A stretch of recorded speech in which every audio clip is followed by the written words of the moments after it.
¿Qué tal? ¿Cómo están? Buenas noches. Estamos arrancando la Caja Negra. Estamos en vivo y en directo a 21:36, 20 grados la temperatura en Asunción. Dos temas tenemos para hoy. El primero tiene que ver con esta serie de proyectos que se presentaron al Parlamento, hace referencia a protección de datos personales. Hay toda una discusión en relación a ese tema. Los proyectistas parlamentarios sostienen de que hay una vulneración en el acceso a estos datos y eso se quiere proteger. Del otro lado, ya hay un pronunciamiento de la Asociación de Bancos. Por ejemplo, ellos dicen que esto, si se aprueba así como se presentaron estos proyectos, pues son 5, lo que plantean también desde la Asociación de Bancos es unificar estos proyectos. Si no se hacen algunas modificaciones, podría afectar finalmente a los ciudadanos. ¿Por qué? Porque las entidades bancarias, los bancos financieros, no van a poder tener acceso de manera directa a todo el historial de datos de los clientes para el otorgamiento de créditos de préstamos. Entonces eso podría generar que la gente recurra al mercado negro, es decir, la usura. Ese es el primer tema. Vamos a hablar con 3 invitados de diferentes sectores que nos van a hablar sobre este tema. Y lo otro, esta polémica que se instaló a partir del caso de la teniente de fragata, ella se llama Carmen Dolores Quinteros. Le preguntaron hoy al presidente de la República, Mario Abdo Benítez, en su condición de comandante en jefe de las Fuerzas Armadas, si él podría aplicar la figura del indulto presidencial. Dijo que él se hizo asesorar por los abogados y que no le corresponde al presidente tomar esa decisión. Sin embargo, otros especialistas en temas jurídicos, como por ejemplo el doctor Euclides Acevedo, dice que si quiere, el presidente de la República puede dejar sin efecto este fallo de la justicia militar y que luego ratificó la Corte Suprema de Justicia, la sanción 45 días por indisciplina a la teniente Carmen Dolores Quinteros, porque si esto no se define, ya el abogado anunció que van a recurrir a organismos internacionales, Corte Interamericana de Derechos Humanos. Nuevamente nuestro país se va a exponer a una demanda internacional y hoy el presidente Mario Abdo Benítez se lavó las manos, perdió la brillante oportunidad de sacarle esa mochila pesada a los militares, esto que ha generado tanta discusión y tanta indignación, porque si bien se hace referencia a una cuestión de forma, convengamos que el problema de fondo en esta historia es que esta mujer estaba peleando por sus derechos para darle de amamantar a su bebé, cosa que le negaron y le pasaron factura después sus superiores, alegando una supuesta indisciplina. Arrancamos, ponemos en contexto el primer tema, preparamos este informe que lo vamos a ver a continuación.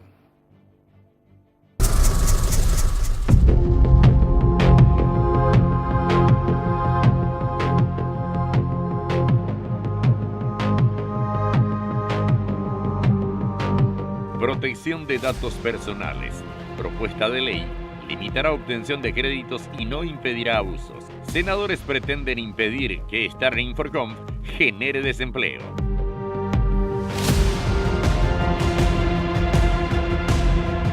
En nuestro país existen varias leyes que abarcan de forma dispersa el tratamiento de datos personales. Un grupo de senadores plantea una nueva ley que no garantiza la protección de datos, tampoco impedirá los abusos y perjudicará a la economía al burocratizar la obtención de créditos. En el Congreso Nacional están en estudio 5 proyectos, entre ellos propuestas de modificaciones, derogaciones y una ley nueva que tienen relación con la información de carácter privado que atentan contra las buenas prácticas de uso y protección de datos personales. Representantes de la Asociación de Bancos alertan del peligro que representaría operar de dicha forma, ya que no se podría contar con la información que hoy proporcionan los burós de crédito. Sin la debida información, se volverá mucho más burocrático conceder créditos financieros y las casas comerciales tendrán dificultad. Por tanto, perjudicará a la economía en general. La iniciativa planteada en el Congreso como una nueva legislación fue presentada por los senadores Fernando Silva Facetti, Hermelinda de Ortega, Dionisio Amarilla, Juan Bartolomé Ramírez y María Eugenia Bajac. Según los proyectistas, la regulación actual no garantiza derechos consagrados en nuestra Constitución, como son el derecho a la intimidad, de la no discriminación, del trabajo, entre otros, y ha permitido el acceso indiscriminado a la información, en especial crediticia, sin conocimiento del titular de los datos y sin tener un interés legítimo para acceder a ellos. Asimismo, el acceso irrestricto a la información ha permitido la discriminación por parte de empresas empleadoras al momento de evaluar la aptitud y capacidad de las personas que desean acceder a un puesto de trabajo. Sin embargo, la propuesta desconoce otros aspectos relevantes y plantea solo cuestiones relativas al crédito, lo que en parte ya está regulado en la normativa vigente y sus modificaciones. Se vuelve necesaria y urgente una ley con un enfoque integral para evitar los posibles abusos que se realizan con los datos personales, tanto en el sector público como en el privado. Las preocupaciones actuales son en parte por la discrecionalidad que tienen los que administran bases de datos como el sector privado empresarial, telefonías, supermercados, startups y el sector público, cédula de identidad, RUC, Secretaría de Estado de Tributación, entre otros, para compartir la información fuera de la naturaleza por la que fueron almacenadas. Los abusos en esos ámbitos son constantes. Una adecuada ley de protección de datos personales deberá contemplar los avances tecnológicos, metadatos, datos biométricos, spam, datos sensibles, big data, transferencias internacionales de datos, entre otros. Todas las personas están expuestas a riesgos y abusos, hoy por hoy normalizados a raíz de la ausencia de una legislación robusta y adecuada que precautele los derechos de los ciudadanos.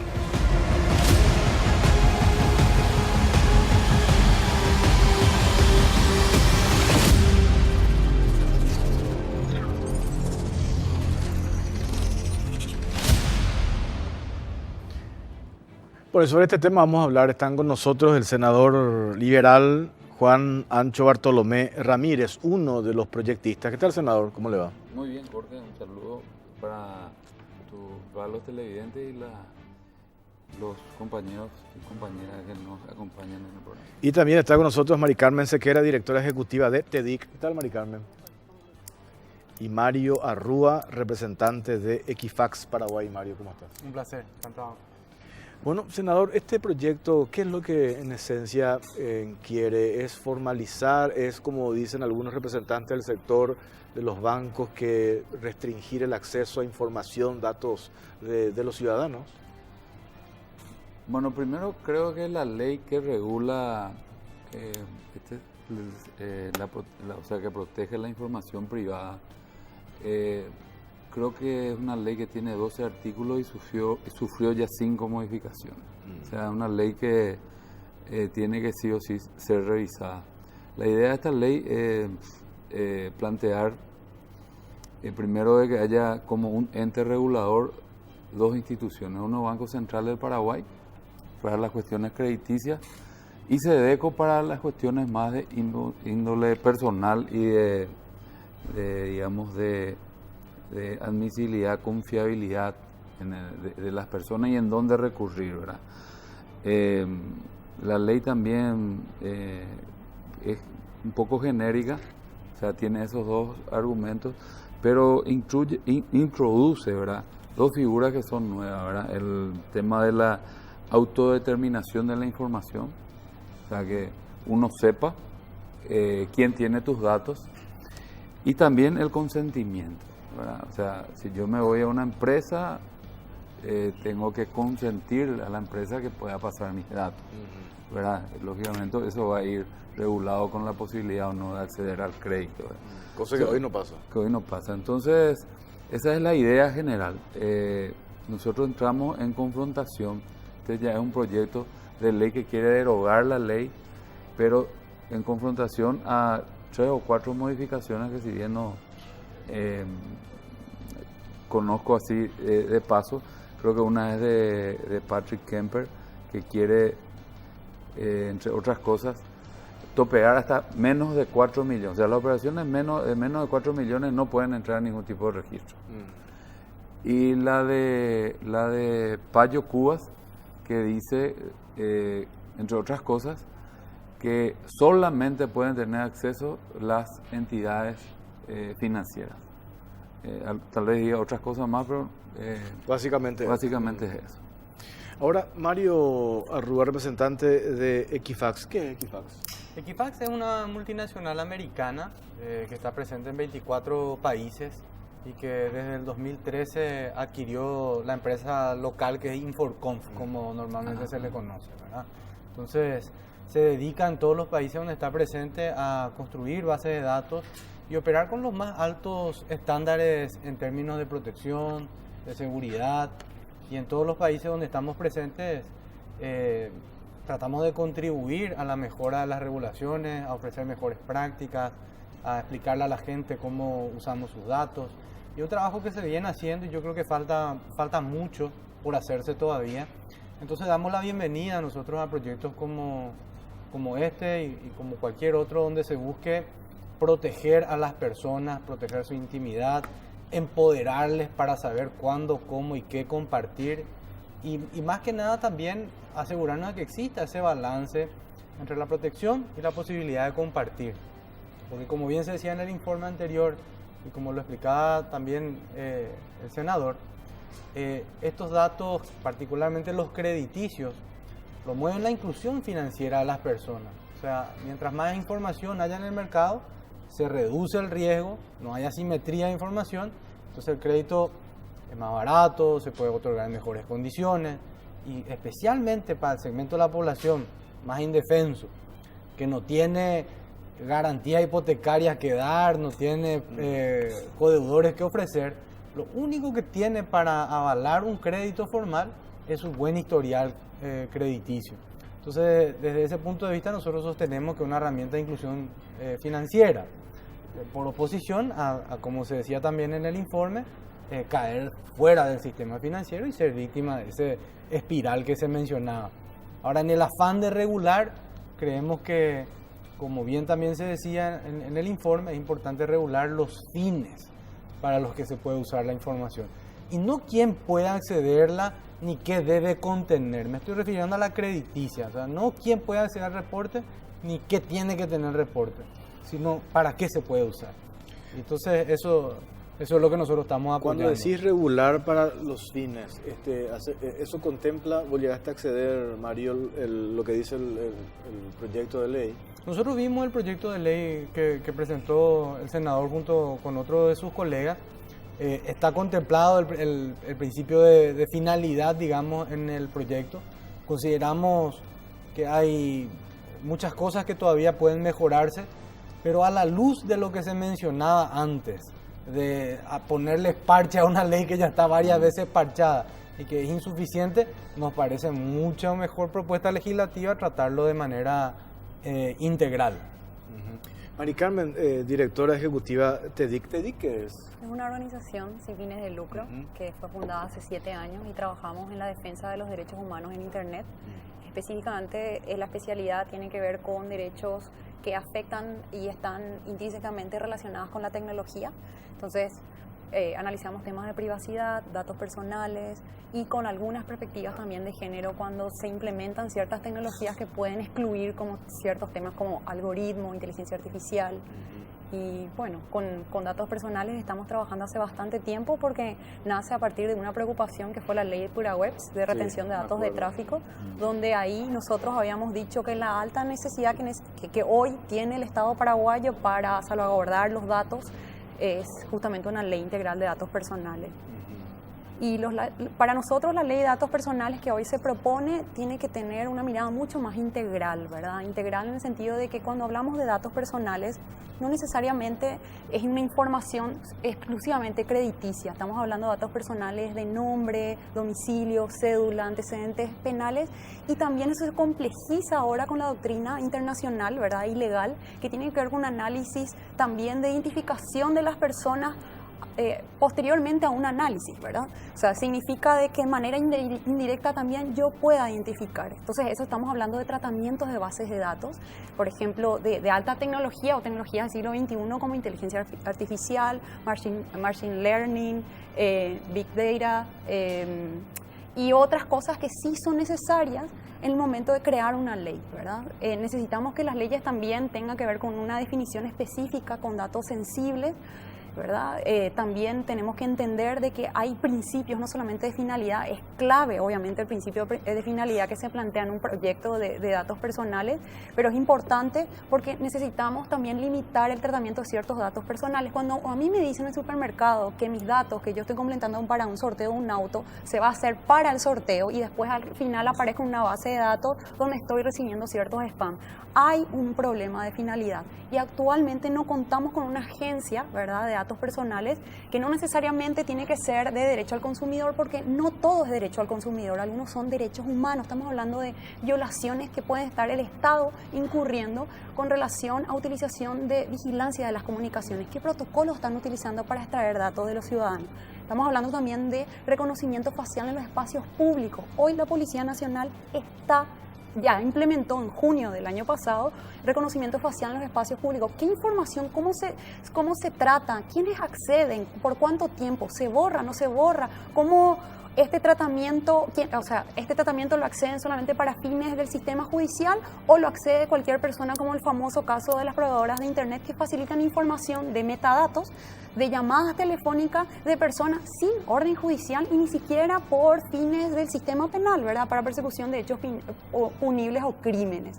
Entonces estamos hablando de una falencia gigantesca en temas de datos personales desde TEDIC conformamos un grupo donde estamos discutiendo de una manera más horizontal para también incluir a actores políticos, ¿verdad?, que pueden ser tanto de la Cámara de Senadores, diputados, administración, instancias ejecutivas, ¿verdad?, para mostrar la necesidad de regular. Y cuando hablamos de datos personales no es solamente crediticia, es mucho más grande. Estamos hablando de grandes bases de datos que se trasladan a otros países también y cómo un startup puede poner en peligro ciertos datos de los usuarios porque no tienen criterios de ciberseguridad, privacidad por diseño y el tratamiento de esos datos. Entonces, yo cuando utilizo un sistema, por ejemplo, de pagar mis impuestos a través de una aplicación de una empresa privada, me pide muchísima más información de la que necesita.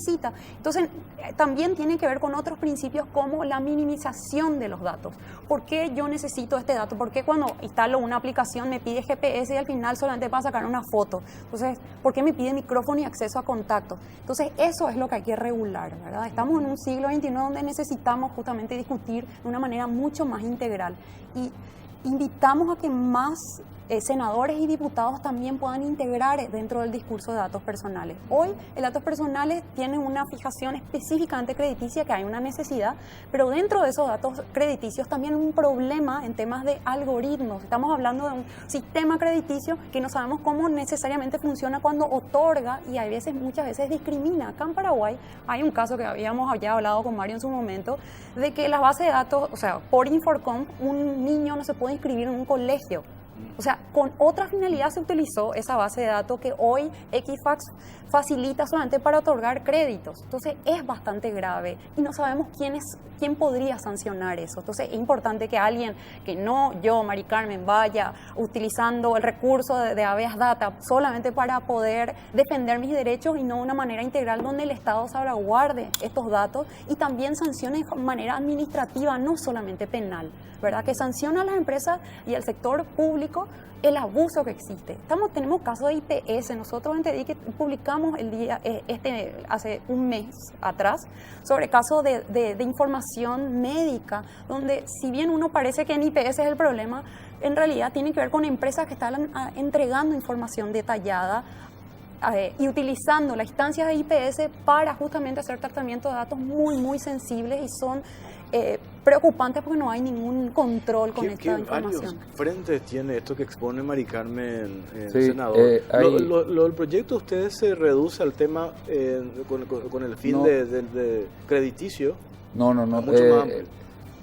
Si bien no llega a la esfera que habló Mari Carmen, porque nosotros también tenemos en uno de los capítulos varios artículos donde exoneramos algunas, damos algunas libertades del acceso para una cuestión de seguridad, que era algo lo que señalaba con las fotos que hay en los aeropuertos, una serie de datos, porque entendemos que hay sistemas de seguridad o necesidad a veces de acceder a los datos por una cuestión con orden judicial, evidentemente. Pero en líneas generales, y para aterrizar un poco, ¿qué es lo que queremos? Lo que vos decías está en el tema de que yo pagué mi cuenta y tengo que recurrir a un abogado que me consiga una data para poder salir de Infocom. ¿Eso es así todavía hasta ahora, Mario? No, No es automático. ¿Acaso no. El acreedor tiene la obligación de inmediatamente comunicar la deuda. La cancelación de la deuda es lo que se elimina inmediatamente. Ocurre que a veces el acreedor no comunica, ocurre que a veces el abogado le dijo ya voy a pagar, no se pagó. Entonces nosotros le damos también la potestad a la persona de llevar sus documentos y acercarse. No es lo ideal, ¿verdad? La persona no tendría por qué hacerlo. Pero la idea, Mario, es regular eso. O sea, una vez que yo consiento de que voy a entrar en una base de datos, también está la obligación de que una vez que honré mi compromiso, tenga que salir de forma automática. Esa va a ser responsabilidad del que accedió o que me concedió el crédito. O sea, a eso también quiere llegar. ¿O cómo se van a enterar ellos que vos, Sí. que vos ya saldaste tu cuenta si vos no comunicaste? No, y la obligación va a ser del que o sea, yo me fui a comprar electrodomésticos de tu empresa, pagué la última cuota y tienen que informar. Pero también queremos en este proyecto que se canalicen las buenas informaciones, el buen pagador, el que cumple, que por lo general los bancos hacen en un sistema porque ellos son muy prácticos y dicen, no, ese es un buen pagador, ese no le dé crédito a ese porque tienen tal parte. Ellos sí se comunican entre ellos. Pero Inforcom tiene una calificación, ¿verdad? Tiene ahí una letrita ahí que te pone la categoría, si eso, como dice el senador, buen pagador. ¿Tienen ese sistema? Los scores crediticios existen, pero lo que mencionaba también el senador y que nosotros también promovemos y auspiciamos es la información crediticia de cumplimiento que se dice. Desde el 2013, cuando Equifax compró Inforconf, empezó a construir una base de datos con información positiva, que nosotros decimos no informe solamente cuando alguien incumplió una deuda, informame también todas las veces que pagó bien. Sí. Entonces eso ayuda a poner en contexto pequeño incumplimiento que uno pueda tener por diversos motivos, ¿verdad? O sea, viajó, enfermedad, algún atraso casual. Atrasos casuales y tiene un historial de 25 años de buen pago. Se puede poner en contexto. Y también ayuda a incluir financieramente. Porque, ¿a qué me refiero? Hoy los que estamos podemos tener un Inforcom en blanco, limpio, y entonces somos todos iguales y decimos están todos bien. Cuando se incluye la información de cumplimiento, podemos ver la cantidad de crédito que tomó, las veces que se atrasó, y no solamente los grados de incumplimiento, ¿verdad? Entonces, eso es algo que nosotros vemos con buenos ojos y venimos impulsando desde hace tiempo. Pero ustedes no solamente... ¿Cuál es el criterio para... ¿Cualquiera puede comprar la información de Inforcom? No, nosotros tenemos un criterio que está establecido contractualmente en el contrato que nosotros tenemos previsto y también en un código de conducta que habíamos compartido con TEDIC, donde hablamos del principio de finalidad. Entonces nosotros decimos, no regulamos quién puede acceder, pero sí para qué se puede usar. Entonces, lo mismo un banco. El banco a lo mejor puede querer otorgar un crédito, pero también podría, por ejemplo, usar solamente de curioso esa información. Entonces, no depende de quién es, sino depende para qué usa. Y eso está en el contrato de trabajo, en el contrato, de nuestros servicios. Y ahí el cliente se compromete a una cantidad de manejo, de uso, de, por ejemplo, la obligación de actualizar inmediatamente, ¿verdad? Y tenemos varios casos donde hemos dado de baja a clientes por omitir ese tipo de responsabilidades contractuales. Tengo que hacer una pausa y a la vuelta vamos a continuar. Lo otro, senador, y acá es una realidad que este problema que cada año se repite con los campesinos, que ahora estuvieron hace poco acá en las plazas reclamando el tema de la condonación, refinanciación, que no pueden saldar sus cuentas para estar en internet, inclusive en Inforcom, por deudas que no llegan ni a los 500.000 guaraníes. Eso continúa. Ustedes tienen un tope. Respóndeme por favor la vuelta de la pausa. Dale. Pausa, ya venimos.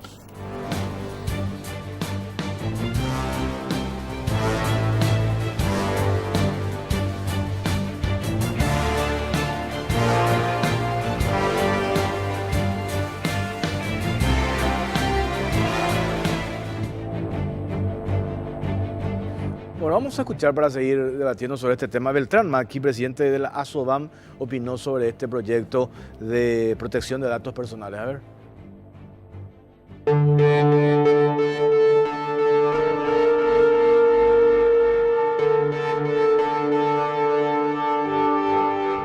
Lo que hemos pedido al Parlamento y creemos conveniente es que se unifiquen los proyectos en uno solo. Hay un último borrador que ha sido presentado con la firma de varios senadores que, además de derogar la ley vigente, deroga todas las leyes que han modificado la ley vigente. Entonces, si analizamos cada ley en forma separada, corremos el riesgo de que una esté derogando y así sucesivamente generar una confusión. Por eso creemos conveniente unificar todas en un proyecto de ley. Y desde el punto de vista de los datos propiamente dicho, el acceso a los datos lo que hace es facilitar el acceso a los servicios financieros a las personas. Limitar el acceso a los datos lo que va a hacer es excluir a las personas del acceso a los servicios financieros. En este mundo que vivimos, con una fuerte mirada a todos los temas de transparencia y sobre todo de prevención de lavado de dinero, lo que se habla en los sistemas financieros son dos temas. Uno, conocer al cliente, y para conocer al cliente hay que acceder a los datos. Y lo otro es identificar también a los clientes, porque estamos ante un fenómeno que se denomina robo de identidad. Por lo tanto, para las instituciones, no solamente el sector financiero, sino las instituciones públicas, privadas en general que ofrecen servicios, es muy importante siempre asegurarse que la persona que se presenta a solicitar un servicio sea realmente la persona que dice ser, y además obtener la mayor cantidad de información sobre esa persona de manera que el trámite pueda ser lo más simple, rápido y menos costoso posible, ¿verdad? En la medida en que limitemos el acceso a la información, estamos empujando a las personas a excluirse del sistema financiero formal y a recurrir a otro tipo de prestadores de servicios que terminan siendo más caros para ellos. Entendemos que en algunos de los proyectos lo que se busca es proteger el empleo y el acceso al empleo de las personas que hoy tienen alguna dificultad. Creo que en ese sentido hay que valorar una iniciativa que tiene el Ministerio de Trabajo de convocar a unas ferias de empleo y de puntualmente buscar otorgar un empleo a personas que tienen alguna dificultad para ello.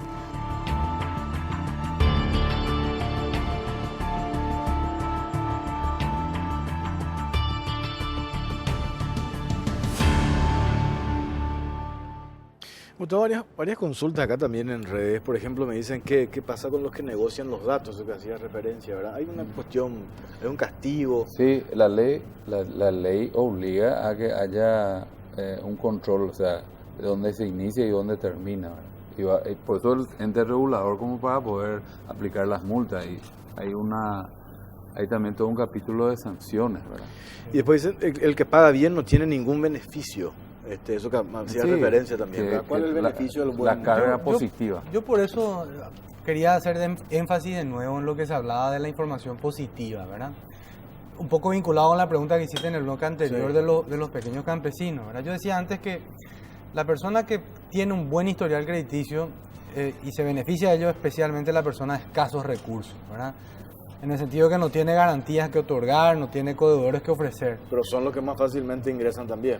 Claro, pero en un esquema donde se incorpora la información de cumplimiento y ellos pueden acreditar, por ejemplo, siempre cito yo el caso de una señora que vendía chipas frente al tribunal.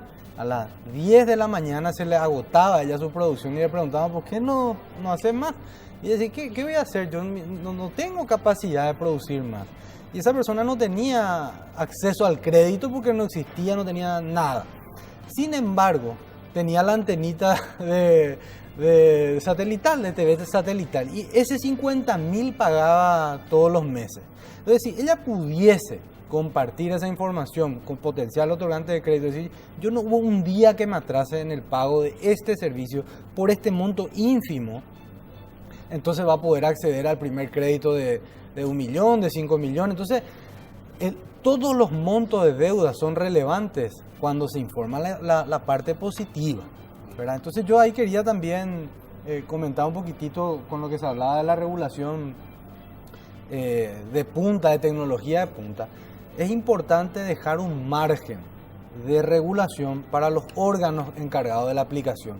La ley tiene que dar principios, orientaciones, guías, y a partir de ahí desarrollarse, porque todo esto que decía Mari Carmen, a lo mejor hay ciertos tipos de datos que deberían ser de libre consulta, los denominados públicos. Hay ciertos tipos de datos que son a lo mejor más restringidos, sensibles, y las formas de otorgar consentimiento también pueden variar. A lo mejor para cierto tipo de cosas yo necesito firmar, y otras pueden ser un clic, un touch, un desbloqueo. Entonces, prever todas las formas tecnológicas tienen que quedar a cargo también de, o hay un margen de regulación. Mencionaste, senador, que en el proyecto se le da como que una mayor responsabilidad también a defensa del consumidor, ¿verdad? Porque inclusive yo les veo, yo te preguntaba para que la gente sepa que este pues yo sé que o sea, yo les veo más a ustedes defendiendo los derechos de la gente antes que la institución que está que se creó para eso, que es defensa del consumidor. O sea, les veo a ustedes con un rol más protagónico, digamos, en esto que tiene que ver con la vulnerabilidad del acceso a los datos. Es que creo que justamente lo que habíamos dicho es de que obviamente la protección de los datos no es realmente, o sea, la protección de los datos personales no son necesariamente los datos, son las personas detrás de esos datos, ¿verdad? Entonces, los derechos del consumidor solamente tienen que ver con la forma que oferta un servicio público o privado, pero no necesariamente en el tratamiento de datos. Estamos hablando de que los datos personales en algunos países son derechos humanos y en nuestro país datos personales está intrínsecamente relacionado con el derecho a la intimidad. Entonces, estamos hablando de derechos humanos y que creo, a título personal, y creo que también los expertos de datos personales en la región coincidiríamos de que obviamente necesitamos una agencia específica de datos personales, aparte de la derecho al consumidor, porque necesitamos también analizar, por ejemplo, ciertas políticas públicas que se están implementando a nivel local con relación a ciertas bases de datos que ni siquiera se encuentran acá. Estamos hablando, por ejemplo, de usuarios que utilizan ciertas aplicaciones de contenido, como por ejemplo Facebook, Instagram, ¿verdad? Cómo se relaciona esta institución para salvaguardar esto en casos de abuso, en altos riesgos, y otras cosas también locales que se van a implementar ahora en junio, el famoso caso de billetaje electrónico, que hoy está siendo implementada por una empresa colombiana y que va a facilitar esto a las empresas de buses, la forma digitalizada de acceso de la oferta de pasajes. Entonces, lo que nos preguntamos nosotros como organización tiene que ver con quiénes son los que van a acceder a esa información. Va a haber geolocalización de la información del trayecto de los usuarios. O sea, vamos a saber dónde Mari Carmen se baja, a qué hora y qué bus tomó. Estamos hablando de una información bastante sensible. Y así como está la ley, esa información la va a tener el Ministerio de Obras Públicas de Comunicación y la empresa privada. Exacto. Que explota el servicio. Pero hay un tema, a lo mejor acá el doctor nos puede ayudar. Hay acuerdos que el Banco Central o el Estado asumió por muchas cosas y que ya hacen a la defensa de la información privada de las personas. Para calificar en ISO 2000, ahora creo que es 2701. 27001. Para calificar ahí, la empresa que quiera calificar tiene que tener un servicio de guarda de estas informaciones privilegiado, o si no, no calificas. Después está el otro convenio por el tema de los productores emisores de tarjeta de crédito. También tienen un PCI, algo. Bueno, eso está vigente en Paraguay, ¿verdad? Pero lo que pasa es que no lo controla el Estado, no lo controla un ente regulador. Pero el ejemplo más claro de esto que dio Mari Carmen, que ¿quién no quiere ganar un auto en un supermercado? Y ahí sí vos pones tus datos, tus últimos datos, tu último número y tu dirección precisa, porque si ganas el auto te tienen que llevar. Porque a veces Inforcon como que no, a mí me tocó ver datos que no están tan actualizados. No sé si ahora ustedes cómo van actualizando, pero allí en el supermercado yo no sé si ellos después destruyen, no sé si ahí hay defensa del consumidor, tiene que constatar de que toda esa información después de acabar el sorteo se destruye, o hay un funcionario infiel que después vende ese dato, o sea, no sabemos, ¿verdad? Por eso es que no insisten acá cuál es el castigo. Pero también es importante ver que el ejemplo global de esto es Facebook, ¿verdad? Porque la sanción que recibió Facebook fue por la mala administración de datos personales. Pero la administración que sanciona esta es la Agencia de Datos Personales de la Unión Europea. Entonces Sí, estamos que hablando que no es derecho al consumidor, ¿se entiende? Sí, es como sí, mucho más complejo porque justamente abarca todos estos aspectos desde el año 1900. Que protege al ciudadano europeo en el mundo. Sí, se aplica porque obviamente estamos hablando de un mundo globalizado y hablamos de bases de datos y esas bases de datos muchas se encuentran en Amazon en Estados Unidos de ciudadanos. ¿Cómo hacer efectivo, cómo hacer ejecutivo una cuestión? O sea, realmente nosotros estamos bajo la tutela de ese tipo de cobertura de la obligación, pero no lo sabemos. Claro. Por operaciones internacionales, porque tenemos una tarjeta de crédito, ¿verdad? O cuando se accede a esas empresas de seguridad, de salud internacional que tengan jubilación, la misma cosa, para certificar internacionalmente. Y hay muchos en Paraguay que usufructúan eso, tienen ese derecho y yo no sé.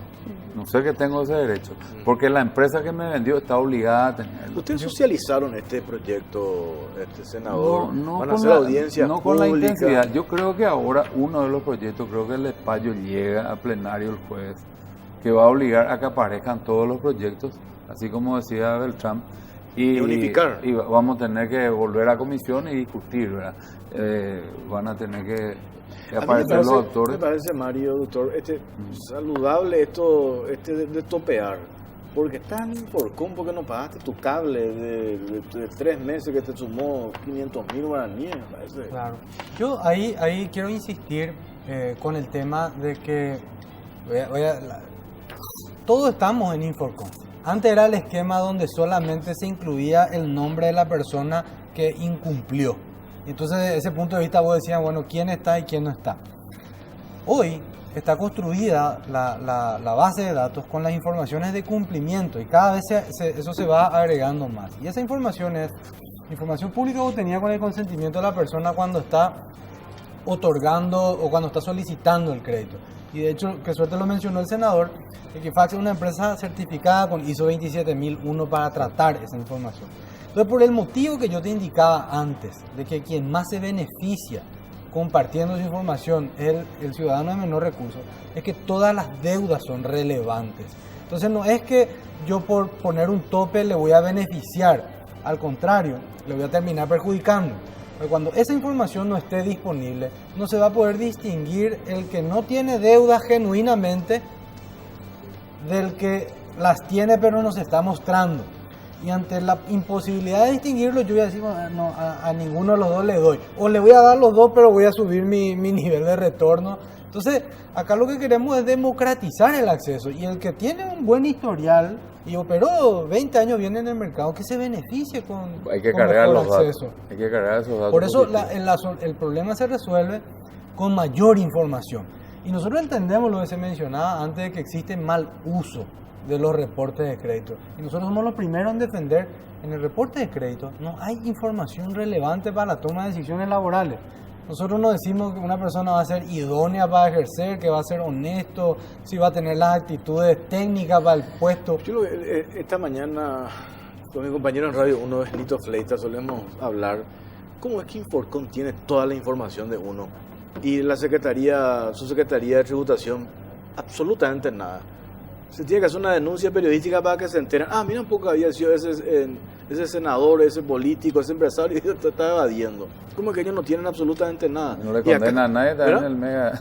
Nos ponemos a disposición de la... Por eso yo digo, no pueden juntarse Fabián Domínguez de la Subsecretaría de Estado de Tributación y le lleva Inforcom. Ustedes tienen acceso a todo. Porque yo solo recibí hasta ahora. Dice, si está libre de Inforcom, podés acceder a un crédito de 15 millones. Y yo digo que ya no ignoro nomás, ¿verdad? Porque ya, ¿cuántas veces hemos denunciado? O si no te ofrecen sin consultar Inforcom y te cobran más caro. Equifax tiene una experiencia muy interesante en el Reino Unido, donde trabajó con la agencia de datos impositiva, con la agencia de recaudación impositiva, poniendo inteligencia de datos. Y solamente era revisar un poquitito lo que tenían ya dentro de su base para hacer un poquitito de inteligencia. O sea, Si una persona está pagando en todos estos sectores, está moviendo esta cantidad de dinero y sin embargo sus declaraciones, no está inscrito como contribuyente, sus declaraciones son muy bajas, es una alerta roja para ir a golpear la puerta y preguntar, ¿verdad? Es muy fácil, y a lo mejor pateo contra mi olla, ¿verdad? Pero un ex compañero de colegio me llama hace poco y me dice, yo veo que vas a hacer periodismo de investigación, yo tengo base de datos que a vos te va a interesar. Historial de registro automotor, de telefonías móviles, de antecedentes policiales, todo tengo. Y obviamente me dijo, eso tiene un costo. Yo digo, ¿cómo acceden? A mí me encanta, ¿verdad? Pues hoy me dicen a mí investigarle a Ancho Ramírez, yo tengo todo tu historial, pero accedo de una manera rapidísima, ¿verdad?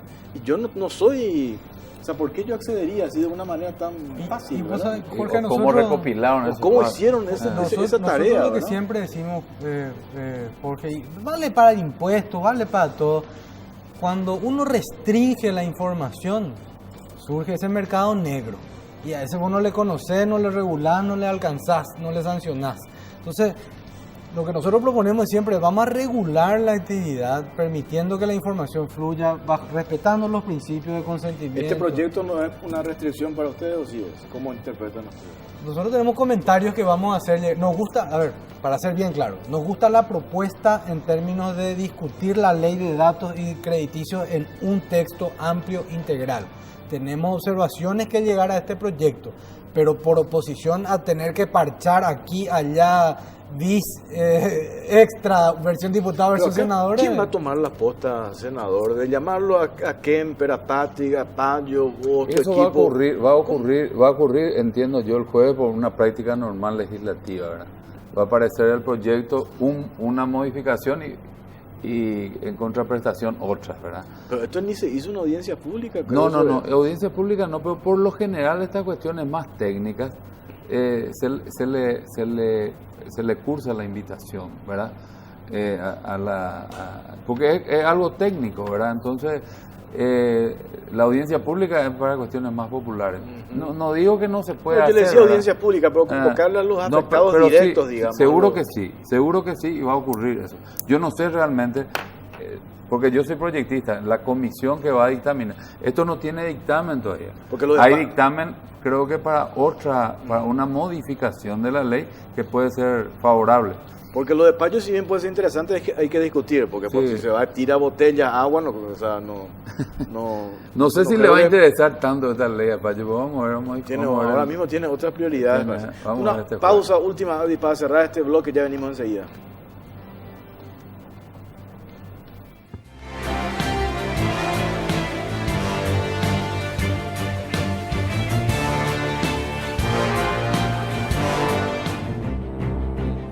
Bueno, seguimos en la caja negra. Yo me entusiasmé con este tema y con ustedes me olvidé del tiempo. Mi productora me dice tenemos que despedir. Una última consideración. Van a trabajar para unificar todo. Sí, y es más, gracias por la oportunidad acá de hablar con el doctor, con Mari Carmen, y vamos a ver si nos reunimos. Yo creo que, como proyectista le digo, sí, es muy probable que esto vuelva a comisión y ahí vamos a ir al presidente de la comisión donde está y vamos a tratar de... Ustedes son muy los más importante. interesados, pues si les restringen, ¿qué van a hacer? Claro, yo creo que la gente, ¿verdad? La posibilidad de compartir sus datos y beneficiarse de esa manera. Y nosotros la postura que tenemos es que este debate que se generó acá es sumamente sano y andar aprobando a las corridas un parche aquí, un parche allá no le beneficia a nadie. Que lo que no queremos justamente, Claro. por eso presentamos Mari la Carmen, ley. ¿ustedes qué van a hacer? ¿Van a pedir todos los proyectos, van a analizar uno por uno y a lo mejor tiran alguna propuesta? No, quizás lo que sería es acompañar, ¿verdad? Como organización y grupo también a la cual nosotros estamos conformando, que tiene que ver con las regulaciones de datos personales, de aportar los comentarios necesarios para esta nueva discusión, ¿verdad? Para nosotros es necesario primero una etapa de discusión con audiencia pública. Yo creo que hay mucha gente interesada en esto, no solamente una comunidad técnica, pues estamos hablando de información muy, muy sensible y que algunos quizás no tengan identificados como un problema, pero con el tiempo cuando nosotros damos ciertos ejemplos como ciertos temas como spam, simplemente uno ya se siente identificado y cree que obviamente tiene que estar también discutiéndose. Mari Carmen, gracias por tu tiempo, doctor. Gracias. Senador, muchas gracias. Gracias. Nosotros presentamos ya el informe del otro tema que vamos a tocar esta noche que tiene que ver con el caso de la teniente Carmen Dolores Quinteros.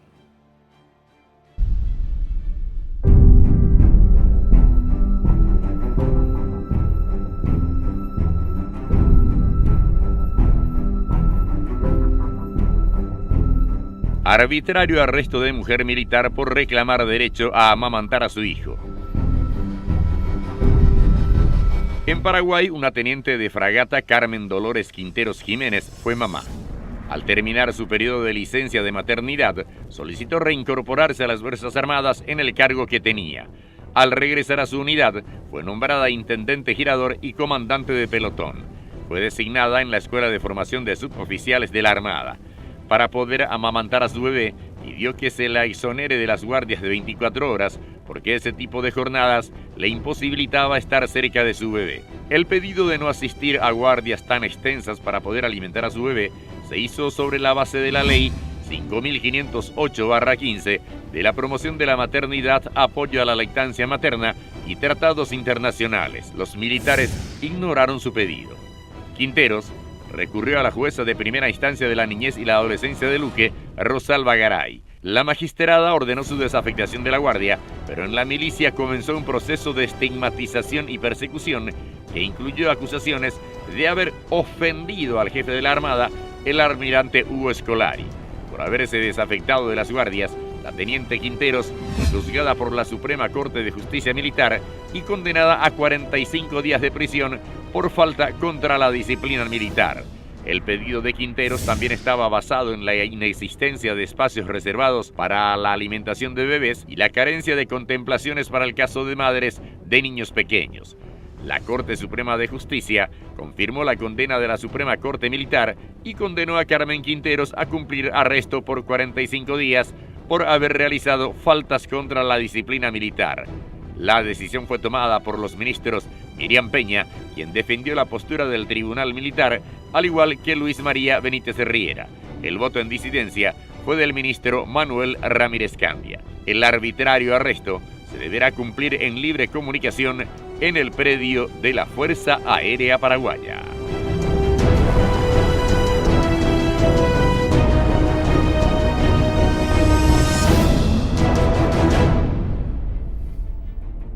Por eso este tema está con nosotros el abogado Carlos Mendoza, representante legal de la teniente Carmen Quintero. ¿Qué tal, doctor? ¿Cómo le va? Muy bien, buenas noches.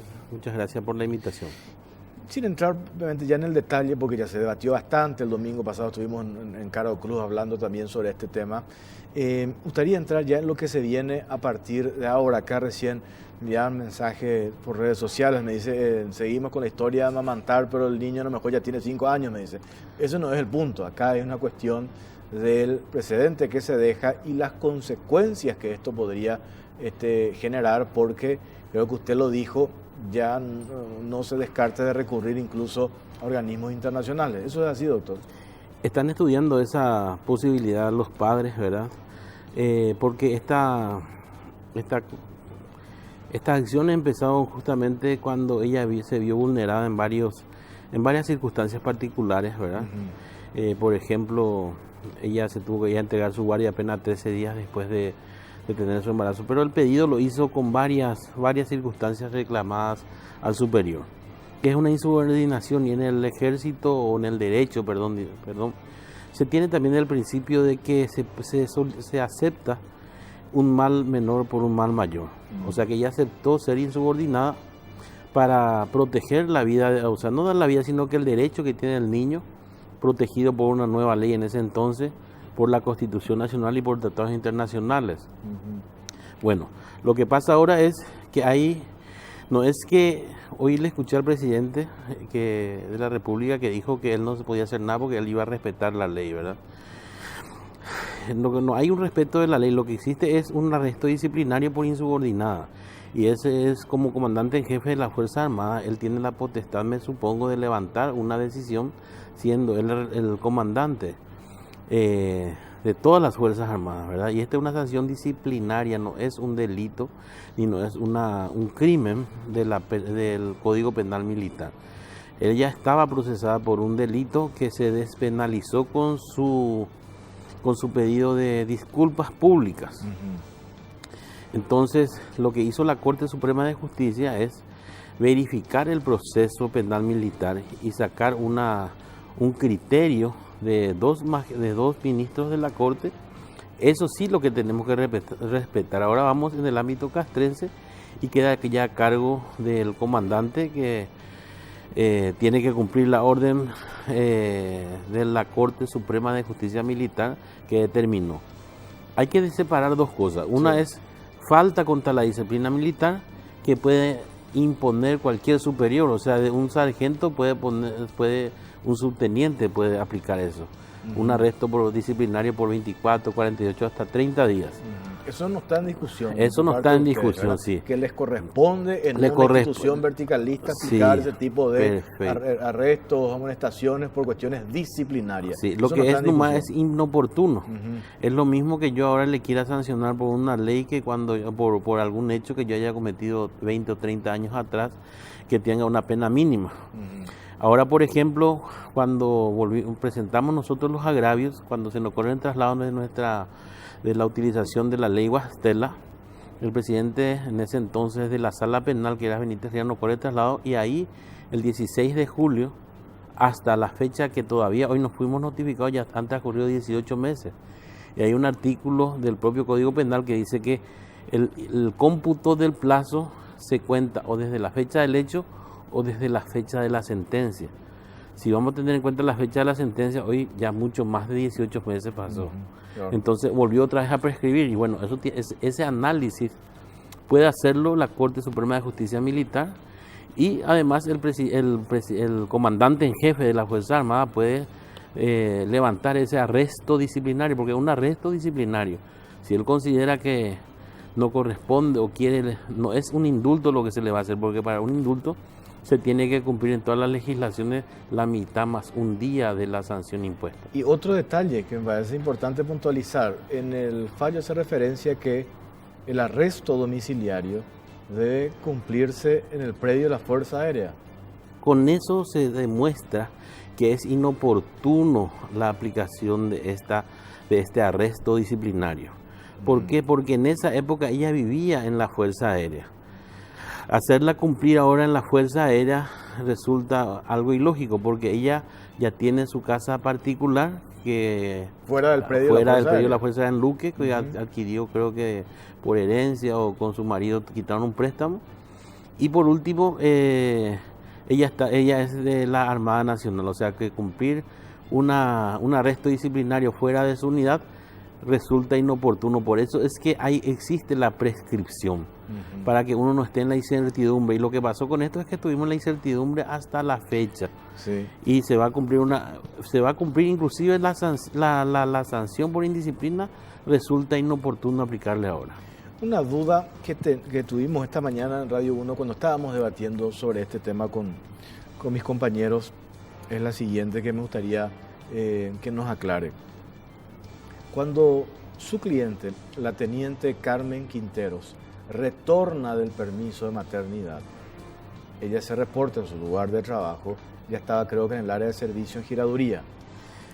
Ella, al salir de su trabajo, ella pide permiso de maternidad, tiene 4 meses. 4 meses. Y estaba ella en ese área. Entonces ella entrega el 13 días después, que eso también reclama la nota, ya se entrega de su puesto de trabajo. ¿Verdad? ¿Estaba en qué área? Ella estaba en Intendente Giradora, creo que era del Centro Financiero número 3. Sí, Intendente Giradora, ese era el cargo. Ahí estaba. Esta es la acta de entrega de servicio. Ahí dice, creo que ahí está la fecha. Eso es a 13 días después Dirección del de Servicio de Sanidad de la Armada, a los 22 días del mes de abril del año 2016. Sí, hoy es el cumpleaños del niño, o sea que de hoy hasta el 23... Oye, muestra nomás este documento, sí. Ahora acá está. Hoy es el cumpleaños del niño, hoy cumple 3 años. 3 años. Sí, de hoy, o sea, hoy hace 3 años atrás nacía, y el día que se fue ahí a entregar su guardia, ella le hacen ir con un reposo por parto, ¿verdad? Pero se tiene que ir porque ella es militar, ¿me entiendes? Y se va con el reposo médico, o sea, en contra de las indicaciones médicas. Claro, pero para puntualizar, doctor. Ella después, voy a seguir con el doctor. Sí. A los 4 meses ella vuelve, porque la ley de lactancia solamente le da 4 meses. Ella se integra y no cumple, está bien en el lugar, o sea, se va en la escuela de instrucción de oficiales de la Armada, ¿verdad? De suboficiales. Ahí ella va. Ahí cumple 2 meses más y no le ponen las guardias de 24 horas. El 5 de octubre, que es la fecha que cumple 6 meses su hijo, es lo que ella hace, la reconsideración para volver a su anterior puesto y también o que le liberen de las guardias. Son 2 cosas que se piden. Él ya es asesorada por un profesional, ¿verdad?, que le dice que ella ni siquiera hubiese sido cambiada. Eso fue el error que cometió, de decir que vuelva a su lugar de trabajo, pero lo que ella buscaba es que no se le afecte a las guardias de 24 horas. Por eso ella es insubordinada a lo mejor y se le puede castigar. En esa época se le hubiese impuesto el arresto disciplinario y con la criatura y lo que sea, pero hoy ya es inoportuno. Bueno, de cualquier manera ella después solicitó al juzgado y el juzgado consideró que sí tenía razón.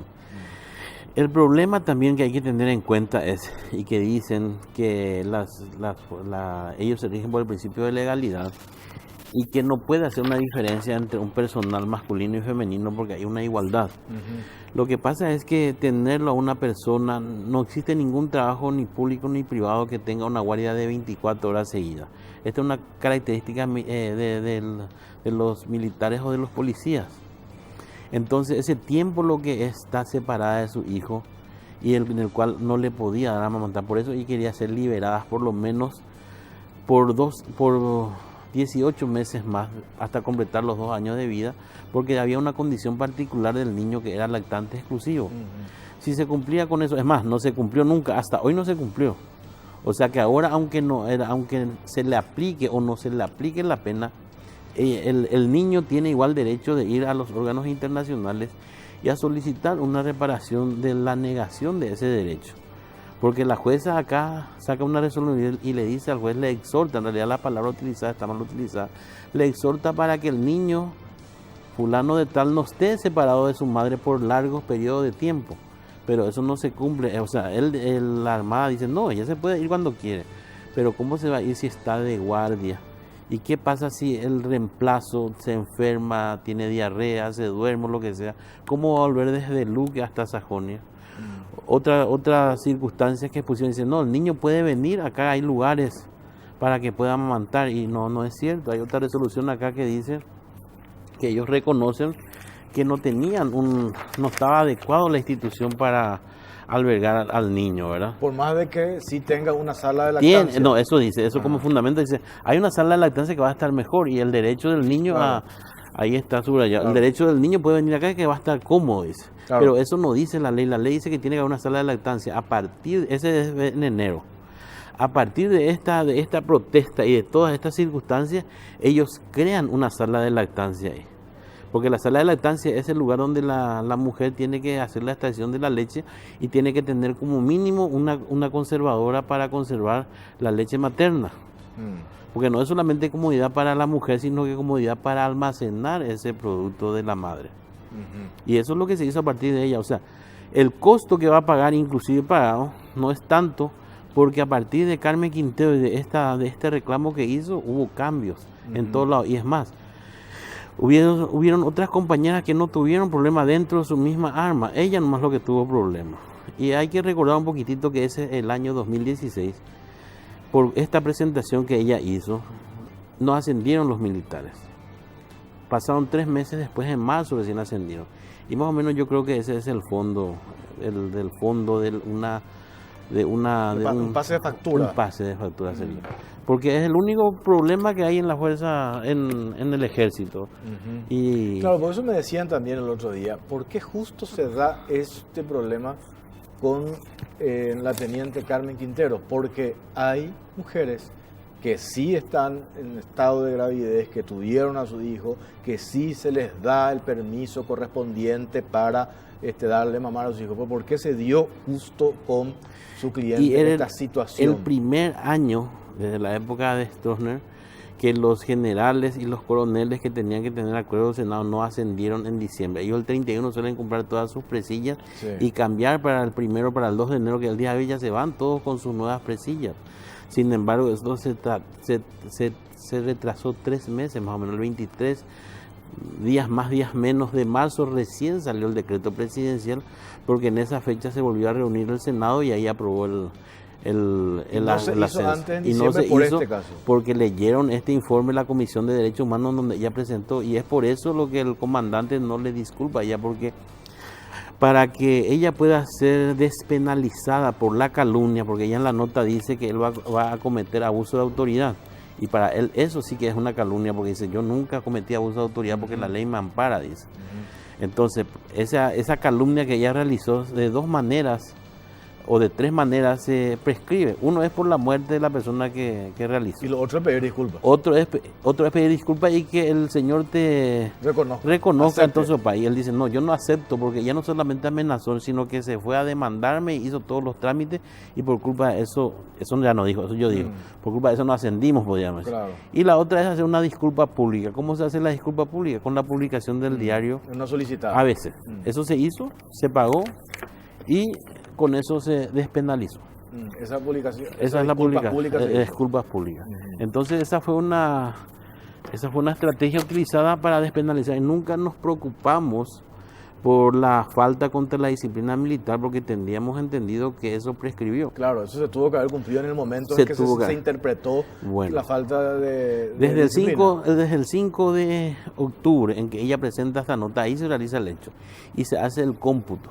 Ella la primera vez que se interioriza de los hechos que se le atribuye fue el 23 de marzo otra vez, porque en diciembre se le incluye en el sumario, enero hay vacaciones, febrero se le llama para prestar declaración, nosotros ahí pedimos la copia y se nos fija una fecha para prestar declaración negatoria. En ese momento recién se traba la litis, y ahí pasaron 6 meses. O sea que ya era imposible, ahí yo sí presentaba. Y si no nos peleamos todavía por la calumnia, hubiese presentado una extinción de la acción de la falta contra la disciplina militar, me iba a dar tranquilamente. Pero no me preocupé porque no quise incidentar, porque me iba por la cuestión de fondo, que era lo más delicado. Yo quería quitarlo y dejar como una moneda de cambio. Bueno, vamos a solucionar Vamos a sacarlo esto del delito y vamos a dejarle, falta disciplinaria. porque la orden era sacarlo de baja ahí. Esa era la orden. Esa era la orden que yo tenía, entre comillas, y en información. O sea, Entonces pudo haber derivado en la pérdida sí, con la calumnia derivada. Con la calumnia, claro. Derivada. Usted habló sobre esto, pero quiero compartir con la audiencia, porque cuando se instaló este debate, incluso, y leía hoy declaraciones, se publicó en el diario La Nación, declaraciones del doctor Euclides Acevedo. Y en su interpretación, especialista en temas Fuerzas Armadas, él considera que el presidente de la República, en su condición de comandante en jefe de las Fuerzas Armadas, él pudo, si quiere, decía él, pudo haber aplicado el indulto presidencial o el perdón presidencial, no sé cuál es la denominación. Y le preguntaron sobre este tema hoy al presidente de la República, y esto fue lo que respondió. Eso está en la Corte Suprema de Justicia, no puedo ir en contra de la ley yo, ¿verdad? Nosotros ya preguntamos, hicimos las averiguaciones para ver cómo está, y todos los asesores jurídicos de la presidencia me dicen que hoy escapa a nuestra, ya no está dentro de nuestra atribución, pero porque eso ya es una sentencia de defender la Suprema de Justicia. A los niños principalmente. ¿Cómo? Presidente. La Carta Magna nos habla del derecho primordial de los niños. Y niñas, tiene acceso, eso es lo que yo averigüé y me dijo que tiene acceso a sus niños. Tengo que hacer una pausa. Sobre esto, la radio me llamó, por ejemplo, el doctor Oscar Tomás Padre, me dice que quiero saber quiénes son los asesores del presidente. Es un disparate, es lo que le plantean. Él sí está en condiciones en sus atribuciones de aplicar esta figura del indulto.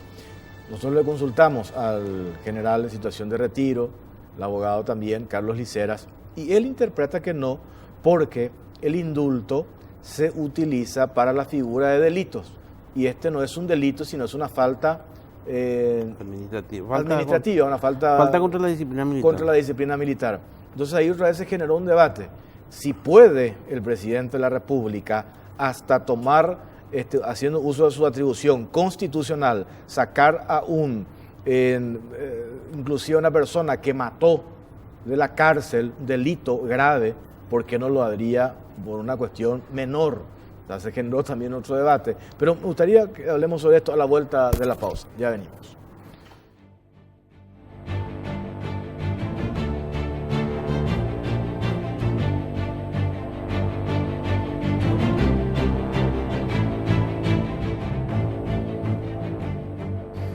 Bueno, seguimos en la caja negra. Doctor, esto que escuchábamos recién, las declaraciones hoy del presidente de la República en relación a este tema, dijo que él tiene que acatar lo que se dispuso, lo que dispuso el fallo de la Corte. La Corte ya habló y yo tengo que acatar eso. Bueno, él dice, palabras más, palabras menos, tenemos que cumplir la ley. Sí. Entonces, ¿por qué no se cumple la ley 5508 primeramente, verdad? O sea, eso no cumplieron en esa época los que estaban comandando a la Teniente Quintero. Segundo, dice, tengo que hacer lo que dice la Corte. La Corte Suprema de Justicia lo que hizo fue ratificar lo que hizo la Corte Suprema de Justicia Militar. ¿Qué es lo que hizo la Corte Suprema de Justicia Militar? Decir que cometió falta administrativa y que el oficial superior, en este caso el comandante, tiene que aplicar la ley. O sea, él es el dueño de aplicar las faltas contra la disciplina militar. Entonces, ¿quién es el que manda más por todas las fuerzas? ¿El comandante en jefe? Bueno, entonces es Marito o Mario Abdo Benítez, para no faltarle el respeto, el que puede levantar la sanción. Con relación al indulto, creo que ya dije, el indulto no se da para los delitos y los crímenes y se tiene que cumplir la mitad más un día, pero esto es una falta administrativa que con un día más de antigüedad una persona puede ordenar el arresto de su propio camarada. Imagínese, con más razón el comandante jefe de una... Porque eso me parece que yo no tenía eso en contexto, me parece puntualizar, doctor. Este fallo de la Corte no determina que ella tiene que cumplir ese arresto de 45 El días. fallo de la Corte, como aclaró la ministra Miriam Peña, ni siquiera se discutió la cuestión de fondo, que es la cuestión de lactancia. Ella lo único que hizo fue ver el cómputo. ¿Cuándo presentó la nota? El 5 de octubre. ¿Cuándo se le abrió el sumario? El 26 de octubre. Ella dice, no, acá pasaron 30 días. Pero la apertura del sumario no se hizo nominado. Se hizo para investigar dos cosas. Primero, la calumnia y segundo, el abuso de autoridad. Porque ella le acusa al comandante de abuso de autoridad y el comandante la acusa de calumnia. Entonces, hace las primeras investigaciones y el 27 de diciembre vamos a instruir el sumario a esta señora, no al comandante. Entonces a ella ahí se le abre y se le llama para prestar declaración, pero ya el año que viene pasaron 6 meses, ahí se trabó la litis, entonces transcurrieron los 45 días para aplicarle la sanción. Generalmente no se aplica luego por un procedimiento penal las faltas administrativas, sino que se aplica verbalmente por los superiores. Ahora, ¿su cliente hoy en qué unidad está? ¿Cuál es su condición actualmente? Está en el centro financiero número 3, donde estaba prestando servicios cuando empezó su permiso de maternidad. Está en la Armada Paraguaya y está en su residencia, en su casa particular, en Luque, que construyó en este tiempo con la ayuda de su marido. Todo esto que hemos hablado en estos días, sí, la exposición de ella misma, su cara, su rostro, su nombre, por todos los medios, hablando de este tema, ¿no le perjudica a ella en su carrera dentro de las Fuerzas Armadas? Yo creo que ciertos camaradas todavía no, de ella y los más antiguos especialmente, no comprendieron todavía que en las Fuerzas Armadas ya hace más de 13 años ingresaron las mujeres como profesional militar. Es cierto, antes había los doctores, las médicas, los auxiliares y todo, pero militares de carrera que se fueron al colegio militar recién empiezan en el 2003. Bueno, entonces hay que cambiar la mentalidad si le vamos a dar entrada, o si no, como había un mensaje que hicieron, dice, lo peor que se hizo fue meterle a la mujer en el ejército, pero ¿por qué? Si en todo el mundo existen mujeres que son combatientes, hay pilotos de caza, hay maquinistas, todas las personas realizan las mismas actividades, ¿por qué vamos a limitar? Bueno, si le metemos al ejército a las mujeres, le tenemos que facilitar algo que es naturaleza, porque el hombre no puede parir y la criatura no puede llevar el frasco de leche en su casa, el frasco le acompaña a la madre, entonces tenemos que adecuar las leyes y tenemos que aceptar el cambio y tenemos que dejar de decir que si ella quería podía quitarse la leche en el baño, si ella quería podía juntar la leche. Eso no es el objetivo ni de la propia ley ni el objetivo de la naturaleza. Si bien el presidente, porque leía el otro día al colega Augusto Dos Santos, columnista del diario La Nación, ¿por qué las Fuerzas Armadas se compra este problema? Hasta si se quiere, hasta innecesario, y con el valor agregado otra vez, que usted no lo define, pero sí escuchó que los familiares de la Teniente Quintero mencionan de que podrían recurrir a instancias internacionales. ¿Por qué comprarnos este problema de esta manera? Y cuando que el propio presidente de la República tiene en sus manos resolver, pero de un plumazo. Y con estas declaraciones da la sensación de que está mal asesorado, por lo que usted explicó. Y yo no descarto que esto todavía alguien le llame al presidente, le diga, mire señor presidente, está en sus atribuciones. Y si usted dice que quiere cumplir la ley, pues plantee precisamente, porque acá no se cumplió desde un principio esta ley que hace referencia al derecho de la lactancia materna. Bueno, en primer lugar vamos a ordenar un poquitito. Yo creo que el que le asesoró, esto hasta hoy día estamos discutiendo y se tomó estados públicos. Yo todavía no descansé de irme en los medios y me hice famoso mediante eso, ¿verdad? Pero esto todavía no se notificó. ¿Por qué nos enteramos y por qué estamos discutiendo? Porque la misma persona que le asesoró a Scolari, que hoy es capitán de navío, Rubén Rodríguez, es el que viralizó esta fotocopia, que no sé cómo consiguió, porque de la Corte Suprema de Justicia tiene que un UJIR llevar a la Corte Suprema de Justicia Militar y tiene que llevar a la Armada y tiene que darnos a nosotros. Hasta ahora no fuimos notificados. Entonces lo que tiene que hacer al que le asesoró o al que le dijo al presidente de la República, tiene que decir quién es lo que quitó y que averigüe el nombre de esta persona que hoy sigue siendo asesor jurídico de la Armada Paraguaya. Y él fue el asesor jurídico que le asesoró a Scolari y que no fue hábil para manejar esta situación, porque dentro de las Fuerzas Armadas, dentro de la Fuerza Aérea, dentro de la Armada Nacional, existían mujeres que tenían el permiso. Con Carmen Quintero, desde los 6 meses no se le toleró, no se le liberó de las guardias de 24 horas, incluso con la orden de una jueza. O sea que se vulneró, ahí no se cumplió la ley. Entonces lo que le asesoró a Mario Abdo y dice que tienen que cumplir la ley, entonces con eso tiene que limpiar un poco la imagen de lo que se hizo anteriormente. No los de ahora son excelentes militares, ¿verdad? Le conozco por lo menos al comandante de la Armada, que es una buena persona que nos acompañó en ese momento, solamente que en ese momento era menos antiguo, y Carter le quitó a él la posibilidad de ascender. Y que ahora volvió. Ahora volvió, por suerte. Que entre paréntesis le dieron de baja, asume Mario Abdo Benítez y lo reponen. Él no tiene problema, yo hablé con él, le iba a intentar, si se tiene que cumplir, me dice se va a cumplir, pero va a ser lo menos posible gravoso, le voy a permitir que se relacione con su hijo, no hay ningún problema y voy a ver la forma de facilitar lo más que se va, si se tiene que cumplir, voy a hablar para que no se cumpla, me dijo. Pero lastimosamente se viralizó y se enturbia y nos ponemos nerviosos contra la Fuerza Armada, y la Fuerza Armada de un país es importante por un rol que cumple dentro de la propia Constitución. Un debate que se pudo haber evitado. Exactamente, o sea, hay que buscar al verdadero responsable, quién quitó y dónde sacó este documento, porque estábamos en conocimiento, pero se iba a solucionar esto sin que se cumpla incluso. Esto se puede dejar prescribir también, que se notifique, que no se lleve adelante, a partir de ahí corren 45 días y ya, opa, se murió. O sea, no es que tenemos que cumplir la ley que se vaya, porque el hecho de haber vulnerado esos derechos ya se le puede castigar al Estado paraguayo, no van a ser los responsables las personas que violaron las leyes. Doctor Carlos Mendoza, le agradezco su tiempo. Yo también a usted, muchas gracias por el interés.